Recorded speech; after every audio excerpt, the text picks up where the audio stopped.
directeur de l'école supérieure du professorat à l'éducation, donc les professeurs à l'université de Montpellier. Alors, les écoles supérieures du professorat à l'éducation, donc il y en a une par académie, ce qui signifie que c'est une structure académique qui travaille avec les 4 universités de l'académie et le rectorat. Puisque la formation qui vous est proposée, c'est une formation académique évidemment, mais professionnelle, et donc il y a un lien permanent entre les enseignants des universités et les acteurs de l'éducation nationale, que sont les inspecteurs, que sont des professeurs qui travaillent à la fois en collège, lycée ou école primaire et avec nous dans la formation des futurs enseignants. Alors, il existe au niveau national, puisqu'il y a une SP par académie, les SP portent pour l'académie les masters qui préparent au métier de l'enseignement, et donc ça s'appelle Master Métier de l'enseignement, de l'éducation et de la formation, Master MEF. Et là, c'est un sigle national, c'est-à-dire que si vous souhaitez tout ce que je vais dire aujourd'hui sur l'Académie Montpellier, c'est transférable à d'autres académies, puisque c'est une organisation donc nationale. Et donc il y a 4 mentions dans toutes les académies de France qui sont proposées. Une qui est plutôt dirigée vers le métier de professeur des écoles. Bon, et Jean-Paul Udave en parlera tout particulièrement après moi. Une seconde, Master MEF second degré, qui prépare à tous les métiers donc du professorat du second degré, que ce soit en lycée généraux, technologiques, professionnels. Ça englobe aussi le métier de professeur documentaliste, qui correspond à, aux personnes qui gèrent les CDI et qui enseignent avec les élèves dans ce domaine-là. Un master spécifique encadrement éducatif, c'est pour devenir CPE, qui est aussi l'une des formations que nous proposons.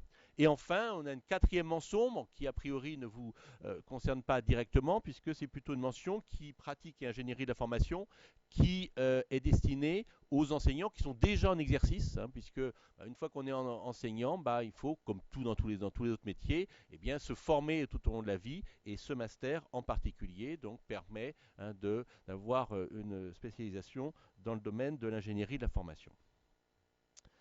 Alors, comme je vous l'ai dit, c'est une école académique qui se trouve dans les 5 départements de l'académie.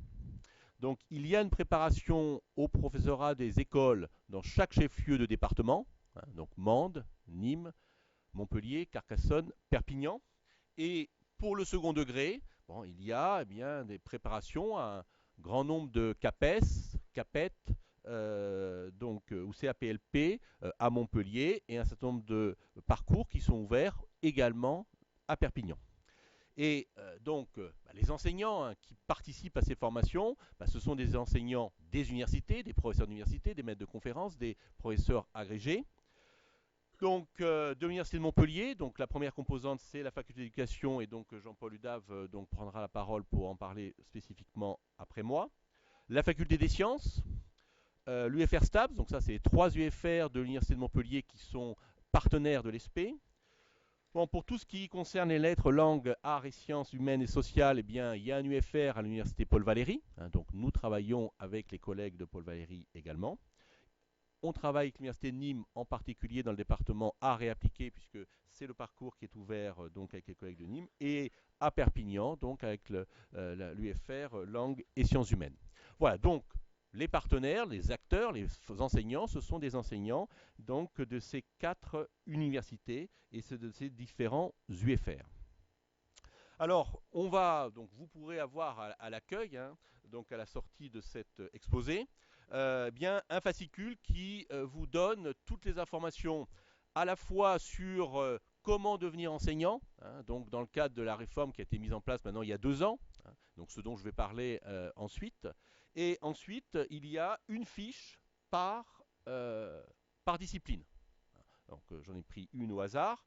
Par exemple, si vous voulez devenir professeur de mathématiques, vous trouverez une fiche qui vous précise les conditions d'accès. Ça, c'est évidemment pas important. Qu'est-ce qu'il faut faire pour pouvoir accéder au master MEF? Ensuite, les personnes que vous pouvez consulter dès maintenant, si vous avez des questions, des collègues qui gèrent ce parcours et qui seront de bons conseils, puisque c'est eux qui font tourner la formation actuellement, et donc ils pourront vous donner conseils, que vous soyez lycéen, que vous soyez déjà en licence. Et enfin, il y a des chiffres qui précisent le nombre de postes ouverts. Alors évidemment, c'est ce qui s'est passé en 2015, la session 2015 qui a fini en juillet 2015. Euh, donc le nombre de postes, alors là si je prends les mathématiques, 1400 postes. Alors ce qui est important lorsqu'on pense en effet être candidat, c'est savoir combien il y a de candidats. Hein. Ça représente un peu la pression qu'il peut y avoir entre le nombre de places et le nombre de candidats. Donc en mathématiques, par exemple, 2300. Bon. Donc on se dit, sans être un grand mathématicien, hein, qu'on a un peu plus qu'une chance sur deux d'avoir le concours. Alors en réalité, c'est différent. Parce que les étudiants passent les écrits, passent les oraux, et ensuite le jury décide du nombre de candidats qu'il juge dignes de devenir enseignants. Et de fait, vous voyez qu'en mathématiques, il n'y a que 1097 reçus, alors qu'il y avait 1400 postes. Donc qu'est-ce que ça signifie? Ça signifie que le jury a considéré que les 300 derniers n'étaient pas soit aptes, n'avaient pas de connaissances académiques sur les mathématiques suffisantes, ou n'avaient pas la capacité à transmettre les mathématiques, des capacités de didactique suffisantes. Voilà, donc ça c'est pour vous dire tout de suite que il manque au niveau national, puisque tout ceci est national, on manque de candidats dans certains concours de professeurs. Donc ces concours, on les identifie assez facilement, c'est les mathématiques. Hein. J'aurais pu sortir la même chose pour les lettres, un professeur de lettres.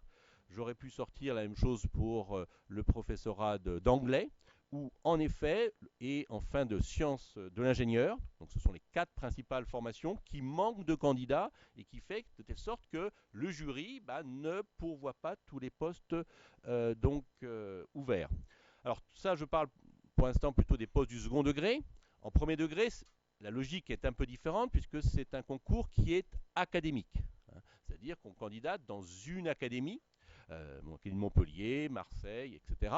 Et donc, il y a des stats dans chaque académie. Hein. Donc, il y a des académies où on manque dramatiquement de candidats.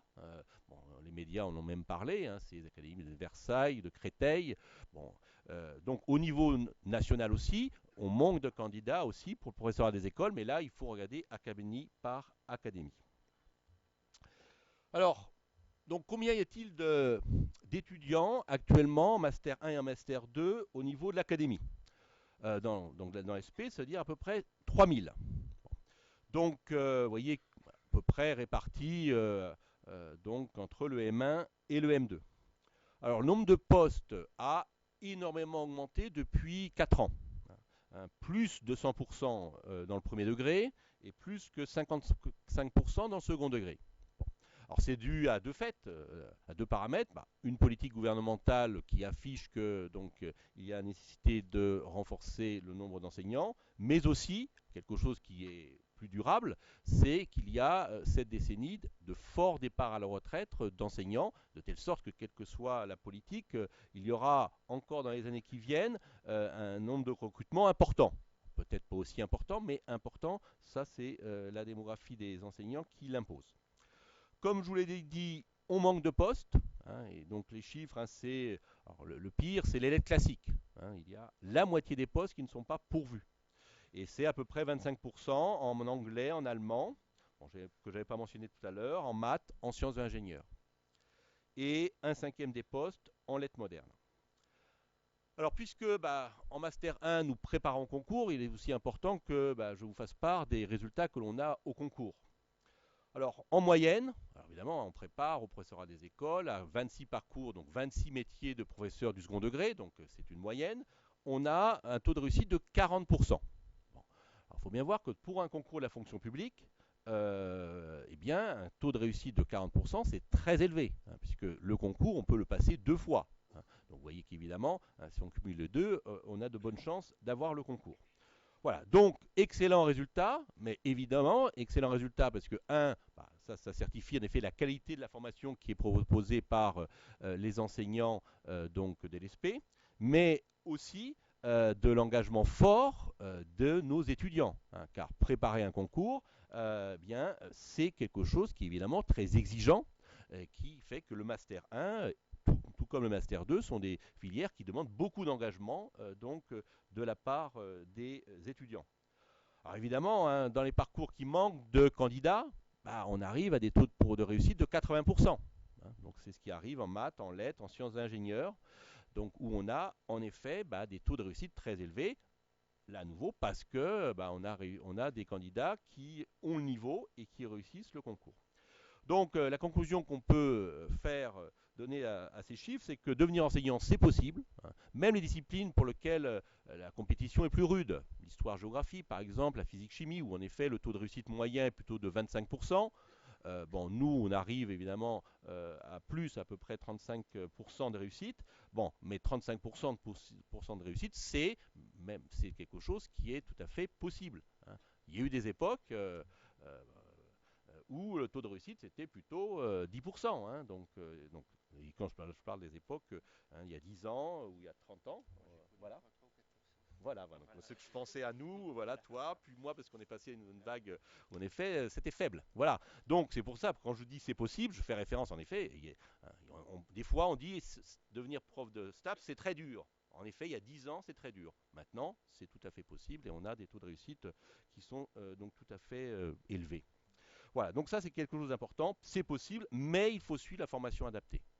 Pour deux raisons, parce que le concours l'exige, connaissance disciplinaire, connaissance du métier, mais aussi parce que bah, une fois qu'on a passé le concours, on se retrouve dans une classe. Et là, eh bien, c'est là qu'on ressent le plus de besoin d'avoir été formé pour être un bon professeur. Alors, quelles compétences acquérir? Bah, des compétences disciplinaires.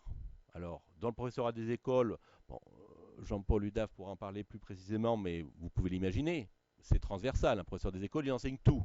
Donc, il faut avoir cette capacité à enseigner tout. Mais il y a deux matières évidemment essentielles que sont le français et les mathématiques, puisque c'est elles qui tombent à l'écrit et donc qui constituent la première sélection. Professeur de collège et lycée, bah, vous le savez aussi bien que moi, il y a des profs de physique-chimie. Bah, ça signifie que pour devenir prof de physique-chimie, bah, il faut être ni physicien ni chimiste, il faut être physicien et chimiste. Je pourrais dire la même chose pour histoire et géographie, c'est-à-dire dès la licence, il faut avoir cette bivalence. Sinon, bah, le concours, évidemment, ne pourra pas être obtenu. Il y a aussi la spécificité, c'est que dans l'enseignement professionnel, dans les lycées professionnels, l'enseignant enseigne plusieurs disciplines. Il existe des profs de lettres et de langue. Il existe des profs de lettres, histoire, géographie.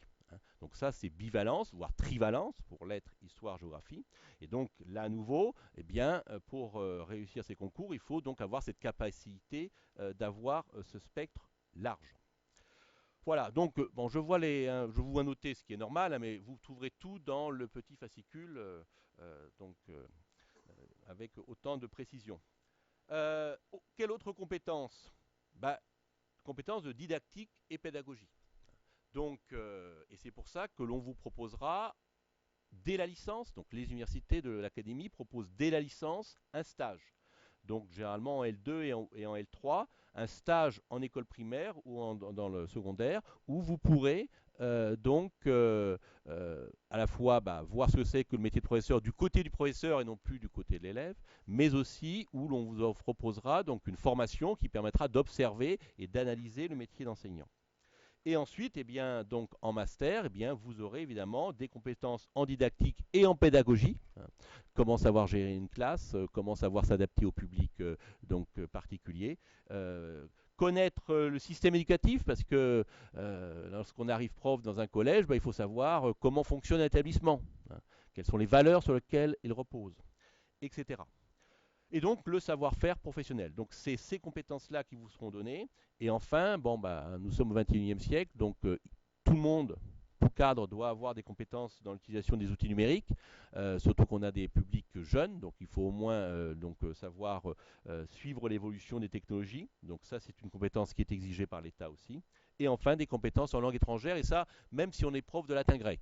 Il y a donc l'État exige qu'il y ait et donc nous proposons une formation en langue étrangère donc pour tous les enseignants. Elle est évidemment d'autant plus importante pour le premier degré puisque là dans le premier degré les enseignants vont enseigner cette langue. Et ce qu'il faut bien avoir à l'esprit, c'est que notre objectif dans nos masters, c'est que toutes ces compétences ne soient pas cloisonnées. C'est-à-dire aujourd'hui, on apprend la topologie en mathématiques, demain, on apprend comment enseigner la topologie en mathématiques. Non, c'est un tout, c'est-à-dire à savoir connaître la discipline et savoir la transmettre. Et commencer au plus tôt. C'est pour ça que en licence dans l'académie, donc on vous donne des moyens de vous préparer au master MEF sans vous exclure de faire autre chose. Alors pour quelle formation suivre? Il faut choisir une licence. Donc cette licence, quand c'est pour devenir professeur de lycée, c'est assez naturel. Si on veut être prof de chinois, il faut faire donc une licence plutôt qui comporte du chinois. Pour le professorat des écoles, tout le monde se pose la question, qu'est-ce qu'il faut faire pour le professorat des écoles? Bien, ce qu'on constate, c'est que des gens d'horizons très variés réussissent le concours. Donc, ce qu'il faut avoir à l'esprit, c'est qu'en licence, il faut être prêt d'abord à avoir la capacité pour être professeur des écoles à maîtriser deux disciplines, le maths et le français. Donc, c'est pas d'un haut niveau, mais ne pas être fâché que ces disciplines. Et là, à nouveau, les universités, en particulier Paul Valéry, vous proposent pour ceux qui sont plutôt littéraires, des renforcements en mathématiques en licence pour vous préparer au devenir professeur des écoles. Et il faut faire la licence ou qui vous ouvre le maximum de portes. Ensuite, vous entrez donc à l'ESP, puisque l'ESP commence à proprement dit qu'en M1. Donc dans l'un des UFR que je vous ai mentionné au début. Et c'est là que vous avez un stage de 1 mois d'observation et de pratique accompagnée. Donc vous êtes accueilli par un professeur et petit à petit, il vous donne la classe. Et évidemment, en parallèle, vous avez des enseignements qui exploitent votre expérience professionnelle. Le Master 1, c'est l'année du concours. Donc vous avez les deux épreuves. Au printemps, les écrits et en juin-juillet, les oraux. Donc il y a deux épreuves à chaque fois. Un écrit qui est indisciplinaire, un qui comporte une partie qui est plutôt liée au métier. Et pour les oraux, c'est pareil. Donc il y a une épreuve qui est centrée non pas sur la discipline, mais sur le métier d'enseignant. Alors ensuite, une fois qu'on a le Master 1 et qu'on est admis au concours, eh bien, la formation qui est proposée en Master 2, c'est une formation en alternance. Alternance, c'est-à-dire que vous êtes payé, rémunéré, fonctionnaire stagiaire, donc payé par l'Éducation nationale, donc à plein temps pour faire deux choses, pour exercer à mi-temps votre métier, dans une école ou dans un collège ou dans un lycée, et vous avez une formation à mi-temps en même temps, donc à l'ESP. Et cette formation, évidemment, s'enrichit de votre expérience professionnelle, vous aide à réussir votre expérience professionnelle, mais vous prépare à un niveau master. C'est pas qu'on prépare les cours de demain. Niveau master, c'est un adossement à la recherche. C'est pour ça que, comme tout master, il y a une mémoire, un adossement à la recherche, puisque notre ambition, c'est non pas que vous réussissiez que la première année, mais que vous réussissiez tout au long de l'année. Et pour ça, il faut avoir une réflexion, être en capacité de savoir évoluer donc tout au long de sa carrière. Et ça, c'est la formation par la recherche qui vous la donne. Donc vous avez un Master 2, donc vous voyez, c'est un Master, comme je vous l'ai dit, qui exige beaucoup d'engagement. Une première année où il y a donc une formation large des concours, et la deuxième année, vous l'imaginez, la première année où on enseigne, on est en effet très très occupé, même si tout est fait pour vous accompagner. C'est-à-dire que chaque fonctionnaire stagiaire, lorsqu'il est nommé dans un collège ou dans une école, il a deux tuteurs. Un tuteur qui est quelqu'un de l'Éducation nationale, qui est dans son établissement ou pas loin, donc qui le guide un peu au quotidien, et un tuteur à l'université qui lui participe aux enseignements. Et donc c'est ces deux tuteurs qui vont aider le fonctionnaire stagiaire à réussir son année. Donc évidemment, vous n'êtes pas livré à vous-même, vous êtes accompagné. Il y a des chefs d'établissement aussi qui vous aident dans l'exercice de votre métier. Alors, il y a un cas qui se présente, c'est qu'advient-il si l'on réussit le Master 1 mais qu'on échoue au concours? Bon, évidemment, ça peut arriver. Donc là, donc dans le premier degré, et donc Jean-Paul Edave pourra vous en parler plus amplement, il existe dans le Master 2 un parcours bien spécifique qui permet de repréparer au concours. Dans le second degré, alors là c'est une discussion que vous aurez directement avec le responsable du parcours, soit vous poursuivez en Master 2, soit on vous conseille de faire une prépa concours, hein, de repréparer le concours, donc en fonction des difficultés que vous avez pu rencontrer dans le concours. Voilà, donc c'est quand vous aurez le petit livret, eh bien vous aurez ce schéma, hein. La licence, c'est là où vous devez déjà, pour certains d'entre vous, vous êtes déjà en licence, c'est là où vous devez en effet réussir votre master, c'est-à-dire voir les disciplines que vous devez enseigner, les UE de pré-professionnalisation que vous pouvez suivre pour vous préparer au métier d'enseignant, et ensuite le master 1, donc qui vous prépare au concours, et le master 2, donc qui est l'année en alternance. Et à l'issue de Master 2, eh bien, si vous obtenez le Master 2, si la visite de l'inspection est positive, vous devenez professeur titulaire. Voilà donc le déroulement, le déroulé. Donc je vous rappelle qu'il y a donc les quatre mentions. Euh, si vous voulez vous inscrire, il faut savoir qu'il faut se préinscrire tôt, hein, parce que il y a parfois dans certains parcours beaucoup de demandes. Donc les préinscriptions commencent donc au niveau de l'académie le 3 mai. Et pour avoir des informations concernant ces inscriptions ou toutes les informations complémentaires, hein, vous avez ce livret, il est en ligne évidemment, vous avez les noms des responsables que vous pouvez contacter, et donc il ne faut surtout pas hésiter donc de les interroger. Bonjour, donc Jean-Paul Udave, directeur de la faculté d'éducation, hein, qui est la principale donc UFR, hein, sur le plan numérique, donc qui comme acteur de l'ESP, donc Languedoc-Roussillon, hein. Et donc je vous souhaite donc bienvenue aujourd'hui dans nos locaux, hein. Voilà. Donc qui est à la fois une composante donc de l'ESP et donc un UFR au sein de l'université de Montpellier. Notre spécificité, c'est d'avoir 5 sites de formation, hein, à Montpellier, celui-ci. Ça va peut-être un peu trop vite, voilà. À Carcassonne, hein, le directeur de Carcassonne, Bernard Greletti, est là. Jacques Perrin donc dirige le site de Perpignan. Voilà, ils peuvent se rapprocher si vous voulez vous asseoir ici, si vous voulez.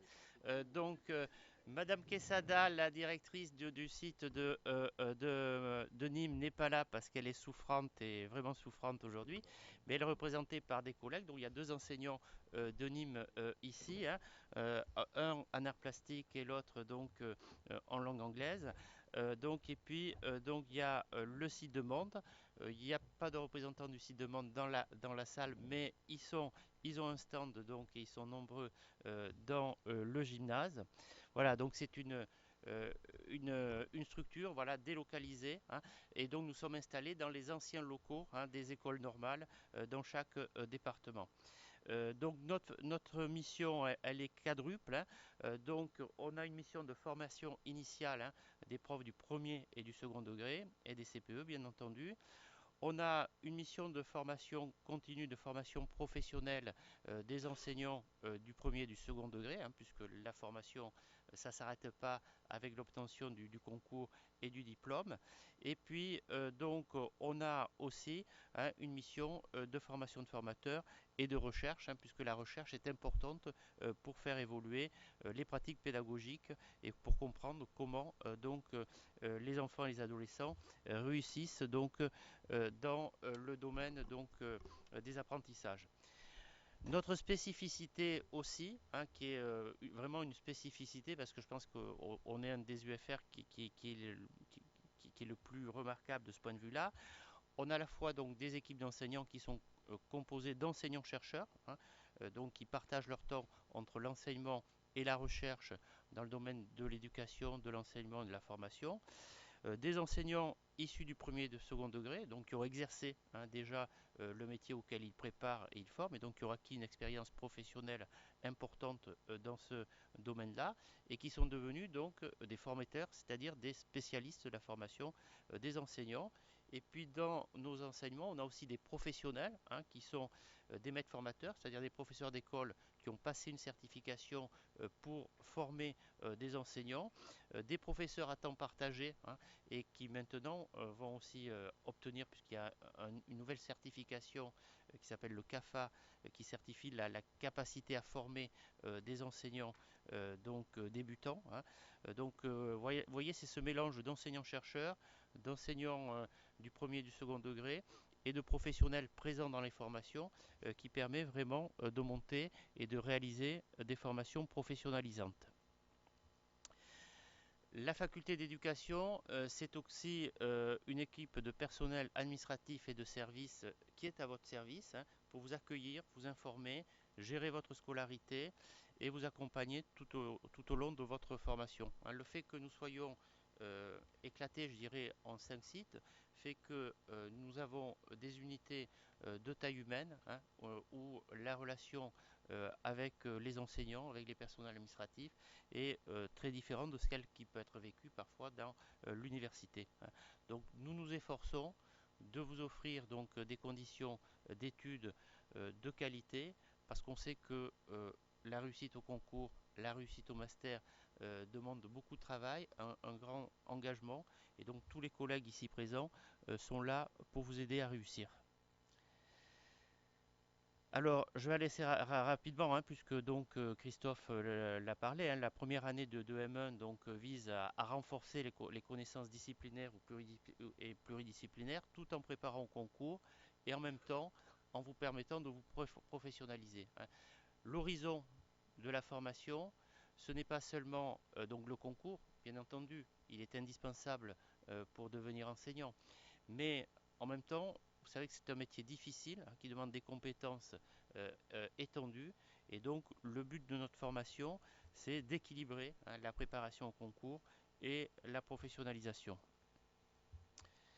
La seconde année est divisée en fait en deux parcours différents, hein. Ceux qui ont obtenu le parcours, comme l'expliquait Christophe Jung, deviennent donc fonctionnaires stagiaires et rentrent donc dans une formation en alternance avec un mi-temps en responsabilité dans des classes et un mi-temps en formation.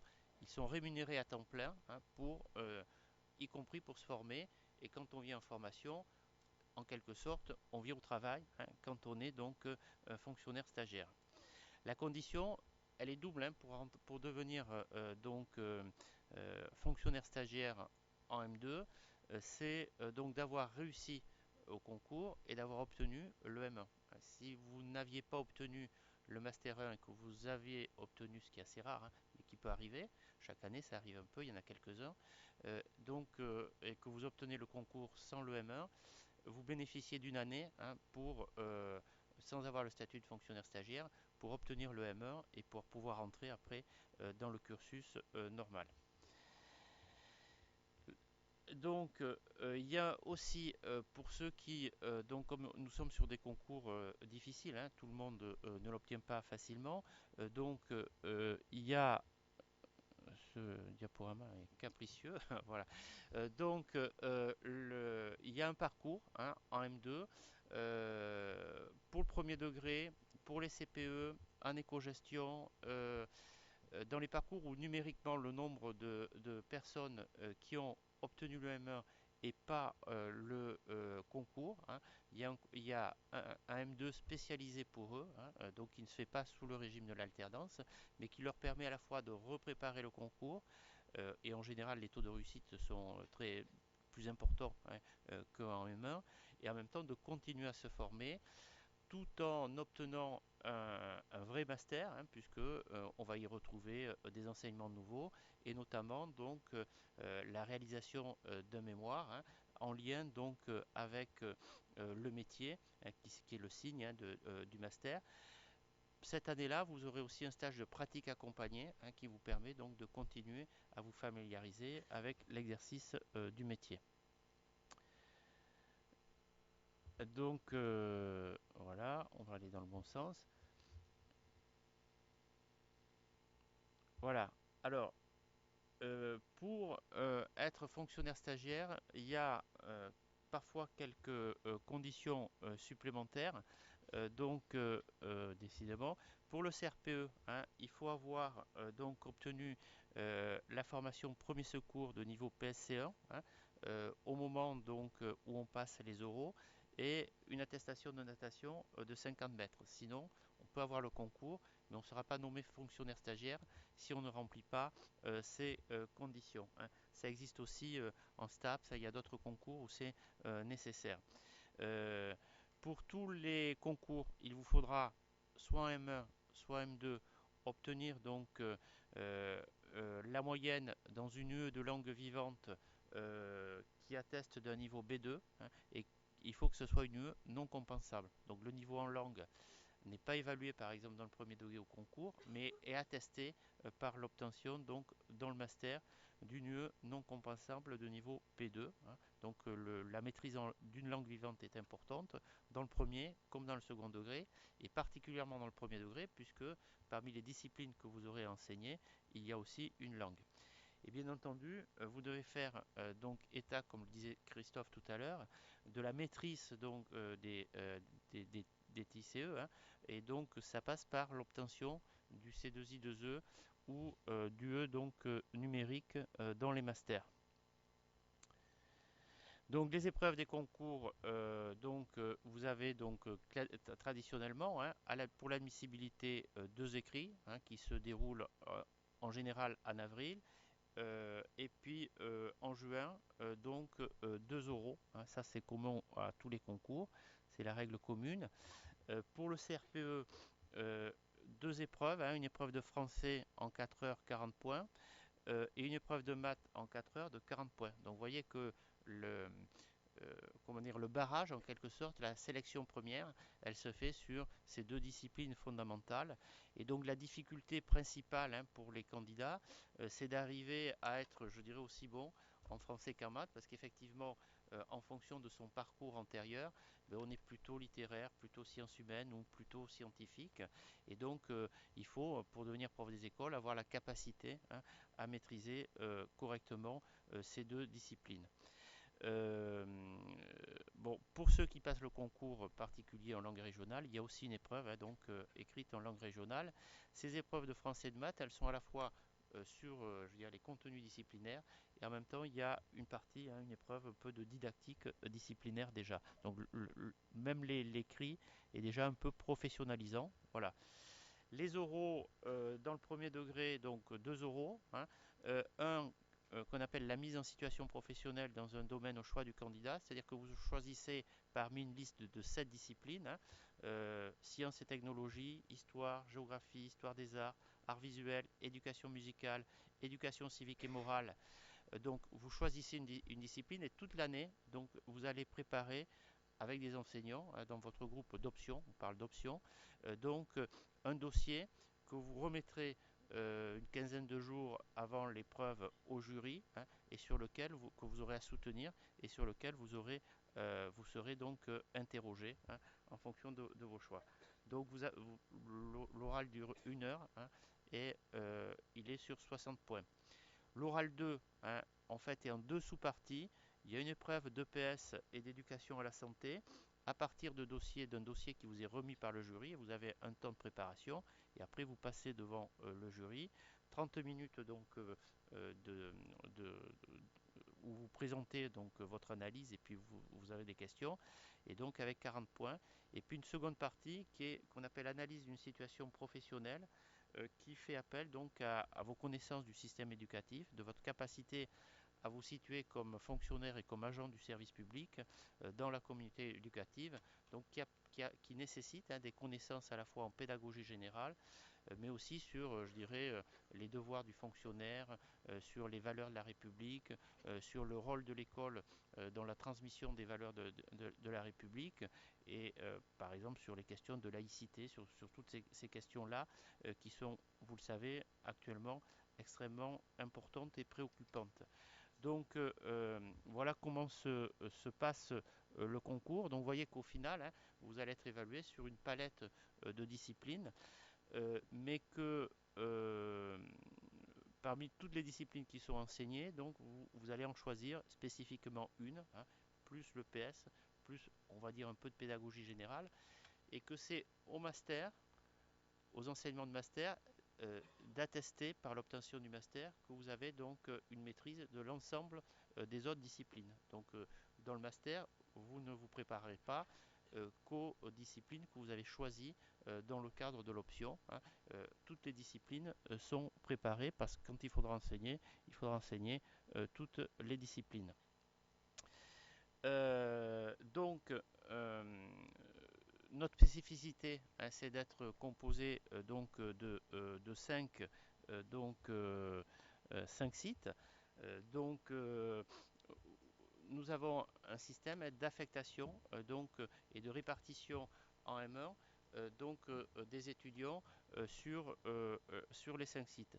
Quand vous allez vous préinscrire sur le site de la faculté d'éducation à partir du 3 mai, hein, vous allez donner un ordre de priorité par rapport au site sur lequel vous préféreriez, hein, donc faire votre préparation. Mais vous n'avez aucune assurance que vous serez affecté sur le site que vous allez mettre en vœu numéro 1. Donc un de nos critères, hein, puisqu'on n'a pas le droit d'organiser une sélection en l'entrée du master, mais en même temps on ne peut pas recevoir plus d'étudiants que nos locaux et nos capacités d'enseignement ne le permettent, hein.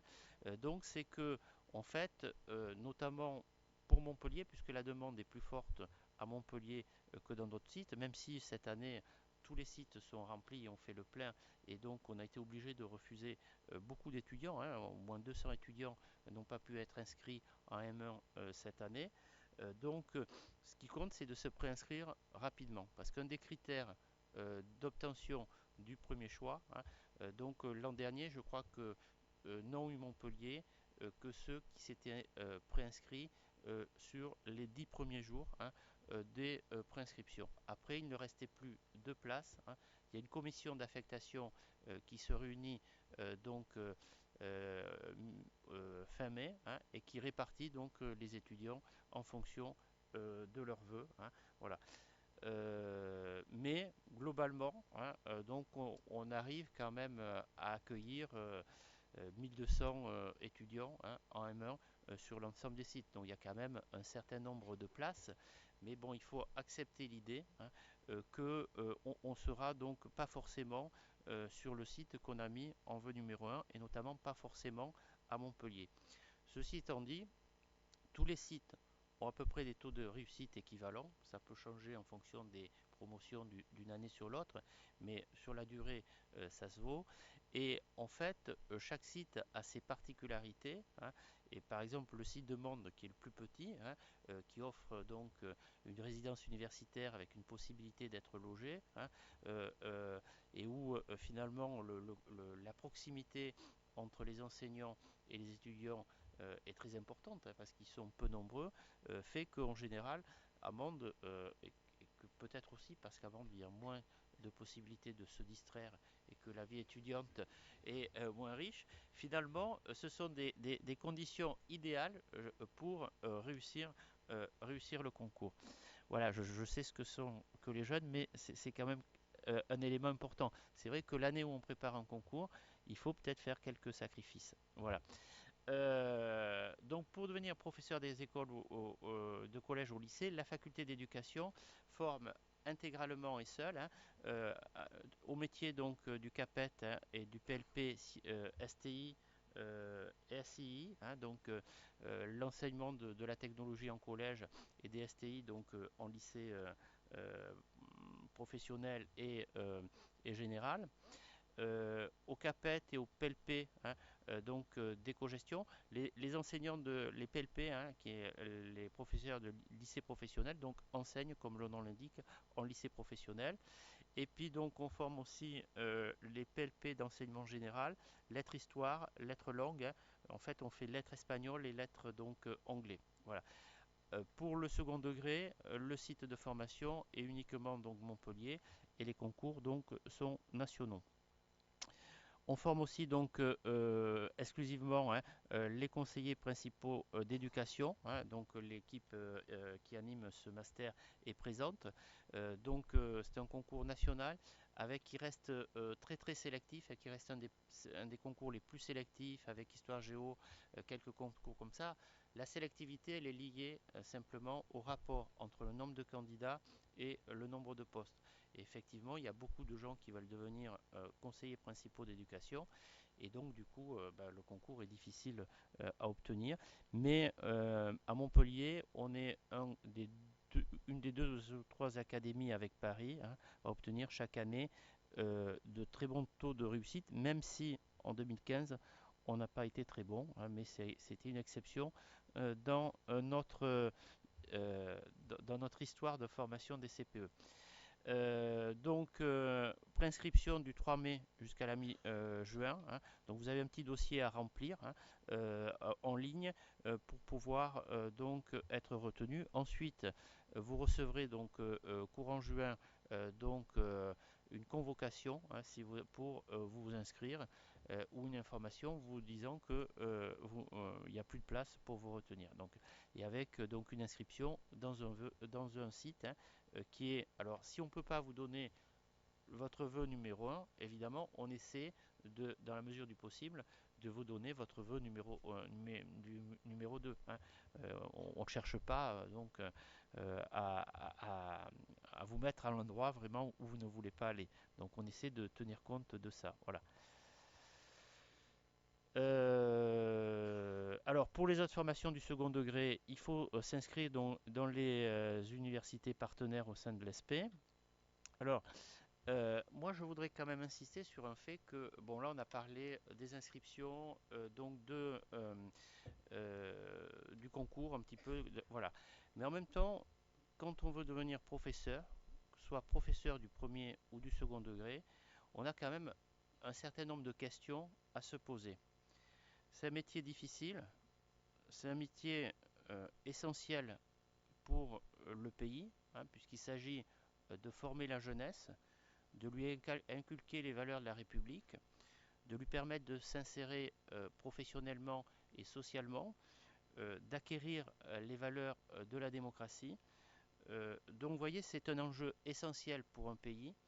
Et vous savez tous, puisque vous avez été élève il n'y a pas très longtemps, que c'était un métier difficile. Hein. Il faut à la fois intéresser les élèves, les motiver, les faire progresser, gérer les questions de discipline, d'autorité, etc. Et que c'est difficile d'être un bon enseignant, puisque quand vous faites l'histoire un petit peu des enseignants que vous avez eus dans votre carrière, vous voyez bien que certains n'étaient peut-être pas tout à fait à la hauteur. Donc il faut que vous interrogiez réellement si vous avez vraiment cette vocation, hein, et cette motivation pour acquérir les connaissances universitaires et professionnelles qui vont vous permettre donc de devenir un bon enseignant. Devenir un bon enseignant, c'est pas une grâce qui descend du ciel. Hein. On n'a pas à un moment donné, hein, alors on a plus ou moins de facilité parce qu'on est plus ou moins on a plus ou moins de facilité dans la communication avec les jeunes, etc. Mais il faut comprendre que ce sont des compétences qui s'apprennent et que enseigner, c'est un métier qui s'apprend. Et quand je dis que c'est un métier qui s'apprend, ce qui doit s'apprendre, c'est bien entendu les connaissances que l'on va transmettre. Si on ne les maîtrise pas, on ne fera jamais un bon enseignant. Mais c'est aussi apprendre tous les gestes professionnels qui vont vous permettre donc de gérer des classes d'enfants. Hein. De la même manière qu'un médecin doit apprendre acquérir un certain nombre de compétences professionnelles, qu'un ingénieur doit acquérir des compétences professionnelles, un enseignant doit acquérir des compétences professionnelles qui vont bien au-delà, hein, de ce qu'est la maîtrise de sa discipline ou des disciplines qu'il doit enseigner. Alors, il faut avoir conscience que ces compétences, elles sont très larges et bien plus larges que la maîtrise disciplinaire. Le ministère de l'Éducation nationale a, a défini, hein, un référentiel de compétences qui précise en fait ce que le ministère attend des enseignants qu'il recrute. Donc il y a 14 compétences dans 14 compétences communes à l'ensemble des professionnels, hein, pour le premier, pour le second degré, pour les CPE pour les documentalistes. Et puis après, chacun de ces quatre métiers a des compétences propres. Je vous laisse lire là, je ne vais pas les énoncer. Mais vous voyez que par exemple, la compétence numéro un, c'est faire partager les valeurs de la République. Euh, Quand on devient enseignant, dans l'enseignement public, on devient fonctionnaire. C'est-à-dire qu'on va accepter d'incarner et de représenter l'État euh, au niveau de son métier. Chacun d'entre vous, si vous devenez enseignant, quand vous serez donc dans la vie civile, en quelque sorte, hein, vous pouvez avoir vos croyances, vos opinions politiques, mais quand vous franchirez le seuil de l'école, du collège ou du lycée dans lequel vous entrerez, vous aurez un devoir strict de neutralité, hein, parce que tous les agents de l'État doivent s'engager à une neutralité, hein, pour respecter justement les croyances, les opinions philosophiques, politiques, hein, des familles et des enfants qui vous sont confiés, hein. L'école n'est pas un lieu d'endoctrinement, hein. L'école est un lieu de formation à l'esprit critique, euh, d'apprentissage de la raison, hein, du raisonnement dans toutes les disciplines, et un lieu où ce sont les valeurs donc des droits de l'homme qui priment sur les autres valeurs.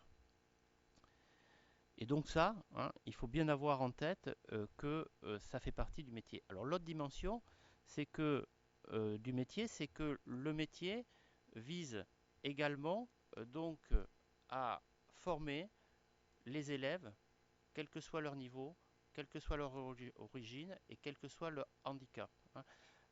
L'école doit accueillir tous les enfants de la République à tous les niveaux, quels qu'ils soient.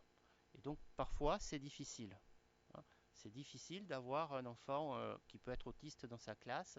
C'est difficile d'avoir un enfant qui peut avoir donc toute forme de handicap, hein. Donc c'est difficile aussi d'avoir un enfant qui est en difficulté, qui a du mal à apprendre et à progresser. Donc votre métier, ce ne sera pas simplement d'enseigner à ceux qui apprennent facilement, hein, c'est d'enseigner et de faire réussir tous les enfants qui vous seront confiés. Donc c'est un métier exigeant, hein, et qui demande des compétences étendues, hein. Alors, et notamment parmi les compétences qu'on va vous demander, c'est de bien comprendre que devenir prof, c'est pas exercer une profession libérale, hein. Je ne suis pas quelqu'un qui travaille pour mon propre compte, je viens faire mes cours, hein, et puis je m'en vais quand c'est terminé. On doit travailler en équipe, avec ses collègues, avec les parents, avec les partenaires de l'école. Le métier doit changer, hein, le métier change, et donc il ne faut plus penser le métier comme un exercice un peu solitaire et personnel où il y a comme ça une relation un peu frontale, isolée entre un enseignant et ses élèves, hein. Il faut davantage se penser comme quelqu'un qui travaille dans une communauté enseignante, hein, avec des collègues, dans une école, dans un collège, dans un lycée, et qui avec eux, et qui est en charge donc de la réussite des élèves avec l'ensemble de ses collègues dans la même discipline ou dans les autres disciplines. C'est une des conditions, hein, de la réussite du système scolaire. Et en même temps, si on devient enseignant, ça veut dire aussi qu'on accepte constamment de se remettre en cause, de se former, de développer ses connaissances, d'actualiser ses connaissances parce qu'elles évoluent, et en même temps d'améliorer ses compétences professionnelles pour faire réussir les élèves. Je vous ai parlé qu'il y avait des référentiels spécifiques, dont vous pouvez les consulter en ligne, hein, sur le site du ministère, par exemple. Mais vous voyez, un référentiel de compétences, c'est extrêmement important pour définir le métier. Vous avez bien intérêt à méditer sur ce référentiel parce que c'est ce qu'on vous demande de faire et vous serez évalué par rapport à cet ensemble de compétences et pas seulement, hein, sur vos connaissances donc disciplinaires. Alors, on va revenir quand même au concours, puisque c'est les concours qui, qui vous préoccupent, hein. Voilà. Donc, pour le CRPE, ce qu'il faut savoir, c'est que dans l'académie, on a quand même peu de chances d'obtenir le concours si on ne le prépare pas à la faculté d'éducation, hein. En 2012, presque 90% des admis au CRPE étaient passés par nos formations, 74 en 2013, 70 en 2014, 73%. Et là, quand je dis passer par nos formations, c'était qu'ils étaient inscrits en M1 ou en M2. Mais parmi mettons, les 20 ou 30% restants, en fait, il y a souvent d'anciens étudiants à nous qui le repassent parce que le concours, certains le repassent plusieurs fois. On parle d'années où il n'y avait pas beaucoup de place au concours et où le concours était très difficile. Depuis, ça a changé un peu et ça va beaucoup changer cette année et ça sera encore différent l'année prochaine. Voilà. Donc, si on regarde le dernier concours, le concours donc 2015, donc nous avions sur nos 5 sites 1284 étudiants. Euh, Il y a un sabotage, c'est pas possible. 1284 étudiants inscrits, 969 en M1, 315 donc en M2. Donc notre capacité tout à l'heure, quand je vous ai dit 1200 en M1, c'est pas 1200, c'est un peu moins de 1000 en fait, puisque j'avais en tête donc les gens qui étaient susceptibles de repasser le concours. Vous remarquez que quand on regarde qui a été passé le concours à Montpellier, alors on n'a pas les chiffres parce qu'on ne peut pas les suivre sur les autres académies, mais sur 969, il n'y a que 623 étudiants qui sont allés passer le concours à Montpellier.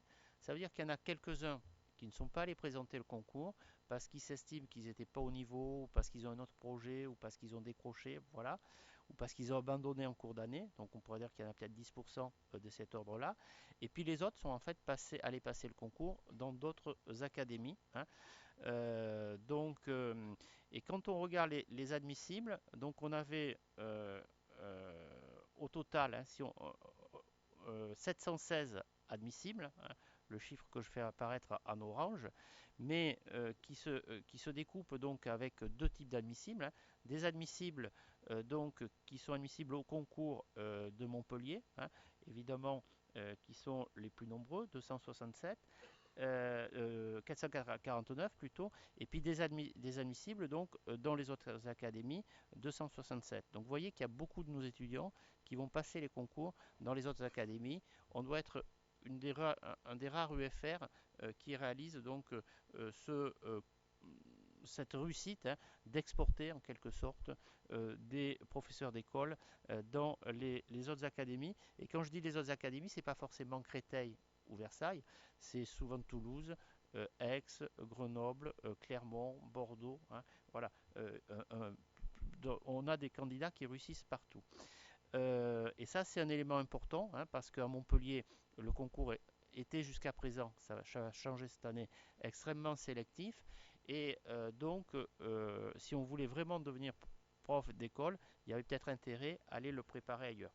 Donc vous voyez aussi, ce qui est intéressant, c'est que les gens qui n'ont pas la première année, qui obtiennent le master et qui vont dans le M2 de repréparation au concours, que dans notre jargon on appelle le M2B, ont presque deux fois plus de chances, hein, d'avoir le concours que le M1, hein. Donc ce sont des concours difficiles, hein, dans le second comme dans le premier degré, et il n'y a pas de honte à passer deux fois ou trois fois le concours pour l'avoir quand on a vraiment la motivation.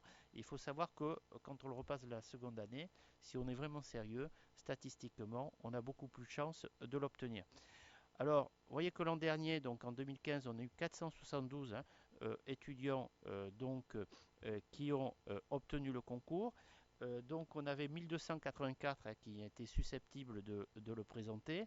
Donc ça fait un étudiant sur trois admis, hein, ce qui est très très bon, donc plus de 30% dans un concours, c'est un très bon score. Mais en fait, quand on analyse vraiment les chiffres, si on enlève les étudiants euh, qui ne sont pas présentés au concours ou qui sont réorientés en cours d'année, etc., les taux sont plutôt autour de 40%, hein, 40-45%. Donc vraiment, les étudiants qui sont sérieux, qui viennent en cours, qui travaillent régulièrement, qui sont présents à toutes les évaluations, qui obtiennent le master avec de bons résultats, ont d'excellentes chances, hein, d'avoir le concours. très souvent la première année et sinon la seconde année, hein. Donc ça, c'est quelque chose qu'il faut que vous ayez réellement en tête, hein. C'est extrêmement important. Voilà. Donc le CRPE 2016, il a une particularité dont je pense qu'elle sera unique, c'est que pour rattraper le déficit de postes dans l'académie, il va y avoir 620 postes au concours contre 330 l'an dernier, 170 il y a 2 ans et 90 il y a quelques années. Ça veut dire que voilà, les gens qui cette année sont en M1, hein, ont vraiment énormément de chance. L'an prochain, je pense qu'il y aura aussi énormément de postes. Après 2017, c'est difficile donc de prévoir ce qui va se passer. Mais vous voyez, c'est que hein, voilà, les années font, hein, les taux de réussite hein, dépendent vraiment du nombre de postes au concours et personne n'en est maître et on ne le sait généralement que tard dans l'année. C'est en décembre cette année qu'on a su qu'il y aurait donc 620 postes au concours cette année. Et quand vos collègues se sont inscrits en M2, en M1, ils n'avaient aucune idée que pour eux, ça serait peut-être l'année où c'est plus facile d'obtenir le concours. Alors quand je dis c'est plus facile, il faut aussi avoir en tête que quand les candidats ne sont pas suffisamment bons, les jurys ne prennent pas forcément tout le monde. Ça, c'est très très fort dans le second degré. Dans le second degré, pour les concours qu'on prépare nous-mêmes, hein, vous voyez qu'en moyenne, on a un tiers donc des étudiants qui sont admis au concours, hein, avec, comme on est sur des effectifs moins grands, avec un effet année, hein, il y a des promotions qui sont meilleures que d'autres et qui fait que cette année, bon, en CPE et en PLP, on n'a pas été très bon, mais on a été très très bon donc en technologie, en STI, SI, et puis donc en éco-gestion, hein. Ça fait partie des aléas, hein. Et puis bon, c'est aussi l'engagement, le niveau des candidats, hein, et des étudiants qui fait la différence. Voilà.